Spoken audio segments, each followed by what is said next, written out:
YS Jaganmohan Reddy యొక్క ఓటమి ఎంతగా వైసీపీ శ్రేణుల్ని కలవరపరిచిందో, టెన్షన్ పెట్టిందో, తలనొప్పిగా మారిందో, అదే లెవెల్‌లో ఈరోజు ఋషికొండ వ్యవహారం అనేది వైసీపీని తీవ్రంగా ఇబ్బంది పెడుతోందనేది ఖచ్చితంగా ఒప్పుకోవాల్సినటువంటి అంశం. ఎందుకంటే ఒక చిన్న లాజిక్ చెప్తున్నా మీకు. ప్రభుత్వ సొమ్ము అంటే మన సొమ్ము. అంటే మన టాక్స్ మనీ. మన టాక్స్ మనీతో చేస్తున్న ఎనీ కార్యక్రమం మీరు మన టాక్స్ మనీతో ఒక కళ్ళజోడు కొంటున్నారు. మీరు ప్రభుత్వం. నేను టాక్స్ కడుతున్నా. మీరు మన టాక్స్ మనీతో ఒక కళ్ళజోడు కొంటున్నారు. లేదా ఒక 10,000 కళ్ళజోళ్ళు కొంటున్నారు. ఎవరికో కళ్ళజోళ్ళు అవసరమైన వాళ్ళకి ఇవ్వడానికి ఒక పథకం కింద మీరు కొంటున్నారు.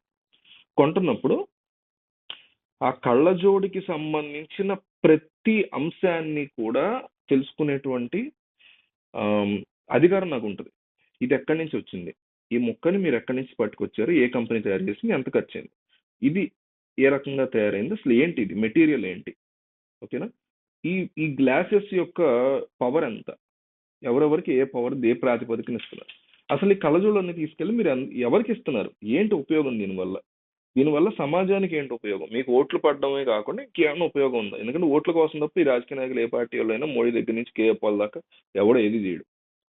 సో ఇప్పుడు ఇట్లా ఒక కళ్ళజోడు విషయంలో, ఒక 10,000 కళ్ళజోళ్ళ విషయంలో ఒక్కో కళ్ళజోడు ₹1000 వేసుకున్న ఒక 1,00,000 ఎంతో అయిందనుకో. అదే 10,00,000 అయిందో ఎంతో అనుకో. సో అనుకుంటే ఒక కళ్ళజోడు 10,00,000 విలువైన కళ్ళజోళ్ళ విషయంలో మనం అంత స్ట్రిక్ట్ గా ఉండాలి. అంత బాధ్యత మనకుంది. మన అధికారం ఉంది ఫస్ట్, బాధ్యత కాదు.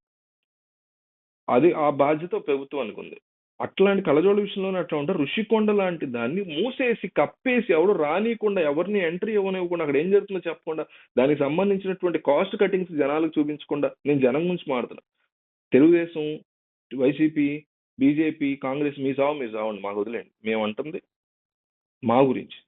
ప్రజలకి ఇది కడుతున్నామండి అని ఒక్క నిజాన్ని చెప్పాల. ఒక రోజేమో టూరిజం మినిస్ట్రీ కోసం కడుతున్నాము, టూరిజం సంబంధించిన ఇదంతా అని కోర్టులో చెప్తారు. మళ్ళీ తర్వాత ఏమో సీఎం క్యాంప్ ఆఫీస్ గా మార్చుకోవడం కోసం ఒక పెద్ద డ్రామా 3 మెన్ కమిటీ ఒకటి వేసి, ఆ కమిటీకి సంబంధించి ఒక కమిటీ అంట మొత్తం వైజాగ్ లో ఉన్నటువంటి లొకేషన్స్ అన్ని తిరిగిందంట. పాపం ఆ కమిటీ 3 ఐఏఎస్ ఆఫీసర్లు తిని పడుకుంటారు వాళ్ళు. అది కూడా మంచంతో తినేసి పడుకుని మొత్తం అన్ని తిరిగినట్టు నాలుగు నాలుగు షికార్లు కొట్టి వచ్చి, ఏమీ బాగాలేదండి, మీరు ఆల్రెడీ కడుతున్నారే టూరిజం కోసం, అదే బాగుంది క్యాంప్ ఆఫీస్ కానీ సొల్లు కబుర్లు చెప్పి రిపోర్ట్ ఇచ్చి, సొల్లు కబుర్లు రిపోర్ట్, అలా కావాల్సిన రిపోర్ట్ కోసం 3 మెన్ కమిటీ వేయించుకొని అప్పట్లో ఉన్నటువంటి టూరిజం అండ్ స్పోర్ట్ మినిస్ట్రీ మంత్రి రోజా గారు వచ్చి మీడియా ముందుకి, పాపం ఇలా తిరిగారమ్మా మొత్తం వైజాగ్ అంతా, ఎక్కడ ఏం బాగాలేదు, ఇది మాత్రమే బాగుంది, మేము కడుతున్నాం కొత్తగా, అది వాళ్ళకి నచ్చిందంట, అది క్యాంప్ ఆఫీస్ కింద ఉపయోగపడుతుందంట, తీసుకుంటాం అంటున్నారులే, మరి సీఎం కంటే ఎక్కువ ఏంటి మాకని ఇచ్చేసింది ఆవిడ. ప్రభుత్వం అఫీషియల్ గా సీఎం క్యాంప్ ఆఫీస్ కి. ఎంత డ్రామా! ఈ డ్రామాలో మళ్ళీ మన డబ్బులు, ఈ ఐఏఎస్లు తిరగడానికి మన డబ్బులే. ఆల్రెడీ 3 మెన్ కమిటీ అంటే ఉత్తినే ఉండదు, వాళ్ళు జీతాలు ఇవ్వాలి. ఐఏఎస్లో ఆల్రెడీ వాళ్ళు రిటైర్డ్ అయ్యో, లేకపోతే రిటైర్డ్ కాదు, వాళ్ళు రిలాక్స్డ్ ఏదో ఉంటుంది ఒకటి, అందులో ఉండి అక్కడి నుంచి వస్తారు బయట. వాళ్ళని పట్టుకొచ్చి వాళ్ళ జీతాలు, వాళ్ళు తిరగడానికి సొమ్ములు, వాళ్ళ మందు అయితే ఆ మందు డబ్బులు, వాళ్ళు తిరిగితే పెట్రోల్ డబ్బులు, అవన్నీ కూడా మన డబ్బులు. అది ఒక 5 లక్షలు. సో ఇవన్నీ చేసిన తర్వాత అది ఆ డ్రామా అని ఇప్పుడు ఈ ప్రభుత్వం వస్తే తెలిసింది. లేదంటే 29లో తెలిసేది. ఇదంతా కూడా చంద్రబాబు నాయుడు చేస్తున్నా మళ్ళీ చంద్రబాబు గెలిస్తే తెలిసేది కాదు. 2029లో జగన్ గెలిస్తే తెలిసేది. అట్లా ఈ రాజకీయ నాయకులు చేసే దొంగ పనులు ఇట్లా ఉంటాయి. అయితే దీన్ని ఏం చేయాలి? జగన్మోహన్ రెడ్డిని తీవ్రంగా క్రిటిసైజ్ చేస్తుంటే, దాంతో జగనే రంగంలోకి దిగి ఇప్పుడు రతన్ టాటాని అక్కడికి తీసుకెళ్లి, బాబు మాస్టరు, ఇది ఉపయోగపడుతుందా మీకు ఏమన్నా? మీరు టూరిజంకో, లేకపోతే మీకు ఎవరన్నా భారీ భారీ వాళ్ళు వచ్చినప్పుడు కొంతమంది ఉంటారు బాగా బలిసిన వాళ్ళు, మనకు రోజుకి 10,000 లాగా వాళ్ళకి రోజుకి ₹1,00,00,000 అనమాట. ఒక ₹1,00,00,000 తీసేసుకుంటారు బ్లాక్ మొత్తం వాళ్ళు ఒక రోజుకి. వైజాగ్ లో స్టే చేయడానికి వస్తారు. వైజాగ్ లో కూడా పెద్ద పెద్ద వాళ్ళు వస్తుంటారు టూరిజంలో. వేరే కంట్రీ నుంచి వచ్చిన వాళ్ళు బాగా బలిసిన వాళ్ళు ఉంటారు.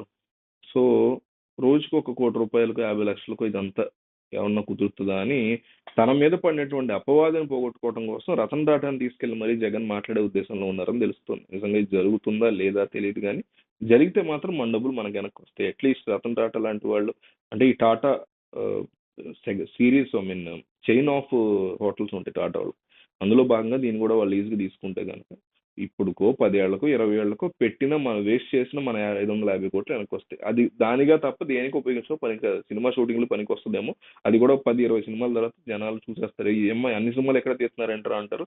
సినిమాలు కూడా అంతంత బడ్జెట్లు పెట్టుకోవట్లా, సీజీలతో లాగిచ్చేస్తున్నారు. సో కాబట్టి ఇదంతా కూడా మనకు పడిన బొక్క. దాన్ని కవర్ చేయడానికి రతన్ టాటా వాళ్ళు పూనుకుంటే 550 కోట్లు ఇప్పుడు కాకపోయినా 50 ఏళ్లకో 30 ఏళ్లకో వెనక్కి వస్తాయి.